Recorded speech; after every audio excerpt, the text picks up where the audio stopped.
મહુવા શહેરના ભવાની રેસિડેન્સીના ચોકીદારની મોડી રાત્રે ઘાતકી હત્યા. ભાવનગર જિલ્લાના મહુવા શહેરમાં આવેલ ભવાની રેસિડેન્સીના ચોકીદાર રાજેન્દ્રકુમાર રાત્રે સૂતા હતા ત્યારે હત્યારાએ તીક્ષ્ણ હથિયાર દ્વારા મોડી રાત્રે કરી હત્યા. મળતી માહિતી અનુસાર મહુવા ટાઉન પોલીસ સ્ટેશનના પીઆઈ એચ.કે. સોલંકી સાહેબના જણાવ્યા અનુસાર મરનાર ચોકીદાર રાજેન્દ્રકુમાર સાથે આરોપી વચ્ચે કોઈ ઝઘડો અગાઉ કાંઈક બોલાચાલી થઈ હતી. તેનું મનદુખ રાખીને ચોકીદારની તીક્ષ્ણ હથિયાર દ્વારા મોડી રાત્રે ઘા ઝીંકીને મોત નિપજાવ્યું હતું. હાલ ડેડ બોડીને પીએમ અર્થે મહુવા જનરલ હોસ્પિટલ ખાતે ખસેડવામાં આવી છે.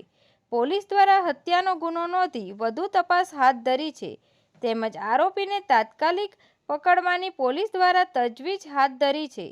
તંત્રી મહેબૂબ રફાઈ સાથે રિપોર્ટર સમીર ગાહા, તપસ્વી ગુજરાત ન્યૂઝ, મહુવા.